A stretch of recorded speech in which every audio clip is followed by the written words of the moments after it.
Rahmatnya juga kita pada hari ini dapat bersua dalam rangka masuk sekolah hari pertama setelah libur semester dasar. Yang kami hormati Ibu Kepala Sekolah, Ibu Kasubagti di sebelahnya, Bapak Ibu Guru, terima kasih atas kehadirannya. Pada hari ini pengawas sekolah itu diberi keistimewaan tidak apel di kantor Bu, tapi langsung turun ke sekolah binaan masing-masing. Nah, artinya apa? Berarti pentingnya hari pertama kita masuk sekolah, sehingga kami apel di kantor pun dispensasi langsung ke sekolah. Nah, kenapa diistimewakan Senin pertama ini? Karena kita secara resmi itu dinyatakan masuk sekolah penuh dengan jumlah siswa 100%, tidak bergilir. Akan tetapi ada terbatas juga ya, di dalam surat mungkin Bapak Ibu pernah melihat kita dibatasi oleh 6 jam pelajaran. Nah, jadi dari beberapa sekolah saya dapat informasi, Pak, bagaimana dengan 6 jam pelajaran per hari? Ya, memang dilema juga 6 jam pelajaran per hari, terus yang 2 jam mau kita kemanakan? Apakah itu kita sisip-sisipkan atau apa istilahnya? Tapi kalau kita sisipkan pasti guru-gurunya akan apa istilahnya ya, kenapa saya yang disisipkan, kenapa dia tidak ya, itu mestinya.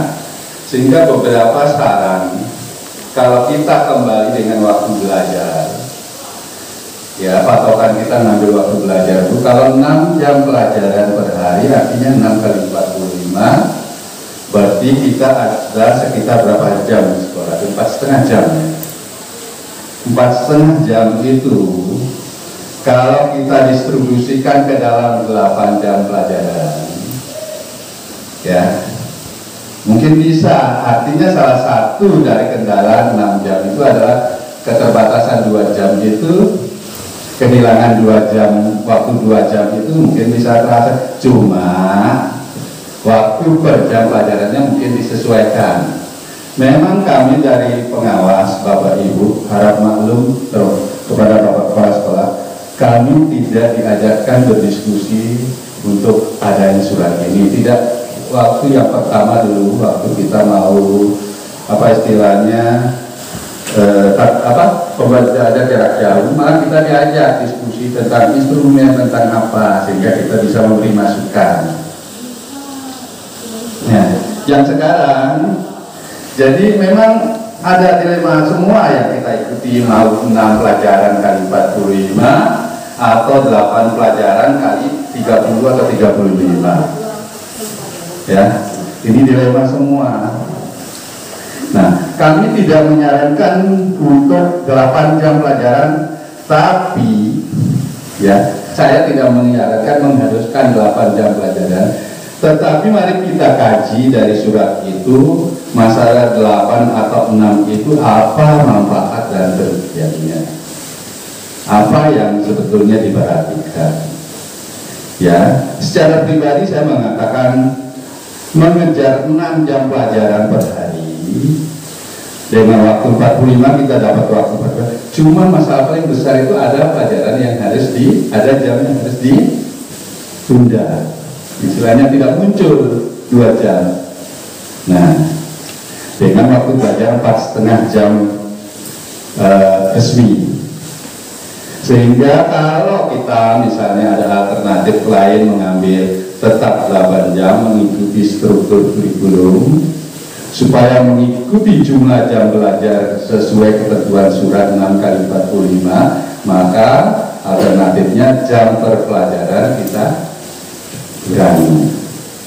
Tapi semuanya sekarang kita serahkan ke sekolah, mau menerjemahkan surat itu utuh 6 pelajaran tidak masalah, kalau mau mengikuti struktur kurikulum dengan 8 jam pelajaran tapi dikurangi untuk tidak melebihkan waktu anak berada di sekolah juga boleh ya, menurut saya, karena tidak ada surat resmi yang mengatakan 8 jam boleh.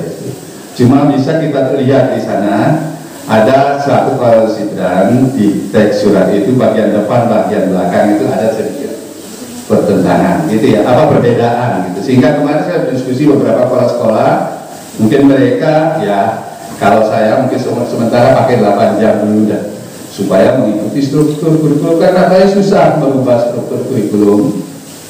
Akan ada guru yang merasa kok saya dikurangi ini.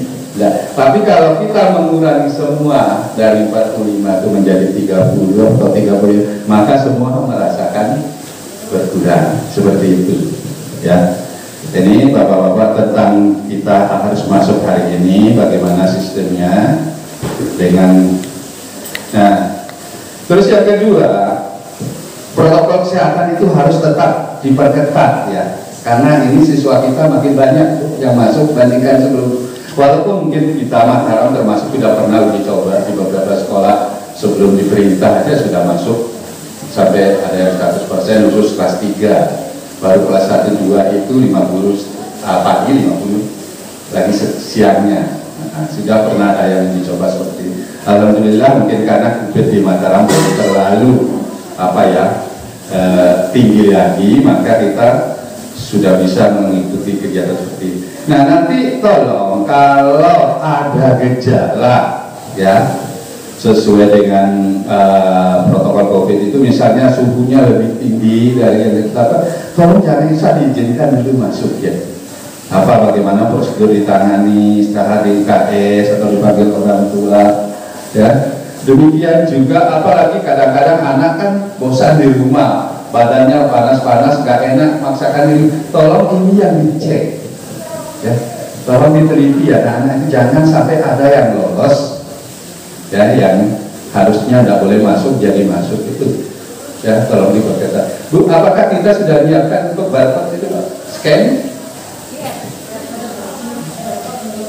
ya. Nah, mudah-mudahan ini juga ada kendala karena tidak semua siswa kita memiliki HP. Kan datang kan biasa tinggal scan ya, di Peduli itu. Nah, padahal di suratnya kan diminta menyiapkan itu, tapi kendala kita kalau di sekolah belum semua siswa memiliki HP. Nah, siswa-siswa yang belum memiliki HP itu kita harapkan dia membawa kartu vaksinnya ya, untuk meyakinkan. Nanti tolong kita didata berapa persen yang real. Jadi betul-betul sekarang kita lihat bukti yang ada, bila perlu kita punya arsip. Jadi kita punya arsip anak-anak itu yang kita betul-betul punya Peduli, tidak sekedar laporan jumlah. Kan kadang-kadang hanya diminta berapa orang, berapa persen. Untuk meyakinkan kita bahwa melaksanakan ini itu benar-benar, maka kita punya arsip anak-anak kita itu daftar nama yang betul-betul sudah divaksin. Ya, karena jangan sampai kita main-main lalu nanti ada masalah, ternyata kita bilang sudah masuk sekian persen anak kita vaksin, ternyata masih kedeteksi. Nah, kalaupun ada yang belum vaksin, kita harus data juga siapa saja, kenapa dia belum vaksin. Itu yang penting. Walaupun kemarin kita lapor beberapa kali kita lapor, tapi kita harus punya arsip ya, punya arsip seperti ini. Ya, seperti itu yang saya harapkan supaya kita bekerja, istilahnya, jangan sudah kita capek-capek lalu ada kelewatan satu jadi masalah untuk semuanya. Ya, alhamdulillah teman-teman yang masuk hari ini saya melihat sudah siap, apalagi dengan kondisi ruang gurunya seperti sekarang Bu ya. Jadi tolong tidak ada lagi buku yang numpuk di meja, karena loker masing-masing sudah ada. Nah, Pak, loker saya itu kekecilan, nggak cukup. Ya, tolong yang tinggal di sekolah itu yang mencukupi loker aja supaya jangan menumpuk lagi. Karena kalian lokernya lumayan besar juga. Ya. Mungkin ya seperti itu harapan saya. Sekali lagi tolong protokol kesehatan ini diperhatikan benar-benar ya. Nah, tentang pembelajaran tadi silakan Bapak Ibu menyesuaikan ya. Cuman itu aja kekhawatiran saya, masalah 6 kali 45 atau 8 kali berapa. Nah, tolong nanti dijadwalkan masalah istirahat, maupun 6 ataupun 8 mungkin istirahatnya sekali Bu ya.